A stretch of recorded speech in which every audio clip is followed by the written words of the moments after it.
lot of things, but I'd like to just very quickly kind of go through some of what's happened. If you remember, and some of you were not here, but some of you were, 66 Mohawk used to owe us $3 million. Greenwich Mohawk here, 347, owed us $4 to $5 million. They were still businesses operating on those sites, if you remember. There were explosions. You had to evacuate the community. I think that was in 94. In 98, I remember in December, I think it was December 3rd, there was a tire fire because there were tires being accumulated here. We could do nothing about it. The Ministry of the Environment wouldn't do. The city didn't want to assume the sites. Ross Bennet was there daily. But anyway, so there were just a whole series of things. But in 2006, that $12 million promise, not in the bank, was made to a pilot project, actually, is what that money was originally there for. We had a municipal election, and I think we need to remember those things. In 2006, there was a change of people, so again, new people didn't know the history, etc. 2007 is only when we finally got all three properties, because they were all privately owned, all bankrupt, all owing us something, but we couldn't touch them.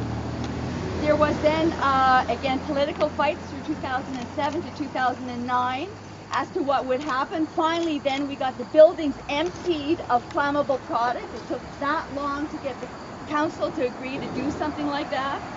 Then in 2009 to about 2011, we had the Terrazan proposal that was exciting. Something was maybe going to happen. All of that fell apart. Terrazan went bankrupt. And then we had municipal elections again in November 2010. And again, we had there 7 new councilors. So we had a whole thing happening again. And then we had the fire in 2012 at the building there. So just to briefly, I know all of you are so, me too, are so frustrated. Why has nothing happened? I just wrote down a list of all the obstacles. I'll quickly go through there and then tell you why we're here. So the obstacles, well, there's been legislative obstacles. You heard a little bit through this period of time, the 17 years, there have been twice already. The cleanup standards for brownfields have changed and they've got stricter, so that's twice in this period of time. The liability issues are there. The city hasn't wanted to assume liability. You take those properties and you have all the liability. The Ministry of the Environment can come down on you. All of those kinds of things. There's the financial liabilities, which are huge. But we spent $50 million on the Wayne Gretzky Sports Complex. Can we not spend something like that or less than that here? Is that not an investment in a community? Think of the land that you would sell. You could make some money on that. You would have taxes paying. I mean, there'd be money coming back from that. So liability has apparently been, well, it has been financial and environmental an issue. Ownership. We went through, as I said, we didn't get those properties until 2007. They were all bankrupt, 3 different companies. They owed us money, but we didn't get through the tax sale process because, again, that was scary because we would assume liability as a city and council didn't want to do that. We got the financial, of course. We are a smaller urban center. It's not Toronto. A site like this in Toronto, the money would be there because they would clean it up, the cost of cleanup, they'd make a lot more money on it. Here, this land, once it's cleaned up, still the value of that land probably will not pay for the cost of the cleanup. So that's an issue. And that's one of the other things that are an obstacle here. And of course, the environmental obstacles. We know that there are issues here for everybody's health and safety. We need to clean things up. There are plumes that are traveling around.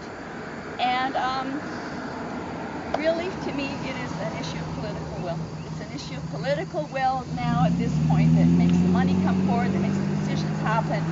And as a community, I think we all need to stand up. They're not listening to me. I mean, I've been trying all of these years. We really want to make this happen. The community has to let council know that. So, we would like you to come, if you are able, on the 27th of August, which is Monday. There's a council meeting at 6 p.m. and if you can't get there, that's fine, no problem at all. Write letters or send emails or let the other councillors know. There are 2 resolutions coming to council, and that's what prompted this meeting. The one resolution you heard about we've heard about both actually. It has to do with this report that we have to deliver to the federal government in order to try to keep that $12 million. They want a breakdown of what we're doing and how the monies will be shared from the federal contribution. There is a provincial contribution, which was $5 million, and then another $2 million that had been for social housing, but got taken when the Terrazan project fell apart. And then they want the city's column. So in calculating all that to get the cleanup done, based on the proposal that Terrazan had done, which I believe is a very high price, so that at the end of the day the debenture might be less. Again, I'm couching that all because we have to do that. You know, the bylaw that came forward was for this proposal, and in there was the request for council, and that's why they bulked, that we do a debenture, and it would just be a placeholder. We wouldn't actually debenture it, it would just be held there so that we could move forward and present this to the federal government, and the $12 million would flow and we can get going. That's the one piece. The other piece was taking away the fire security for 437 Greenwich, which to me is, if something ever happened, if you think about this, you've had fires here. If there was a fire, you have a river you have a canal there, it goes into the Grand River. You have smoke that comes up. It blows everywhere. Issues are there. God forbid that anything would ever happen. But it is too much of a risk. We need security there. And as the former fire chief said, we have to do that legislatively anyway. But so please, you know, I guess, please come, show council that this is very important, that this is a part of the city that needs to be brought back into the city. Like, don't forget about this area, include it, and East Ward as well.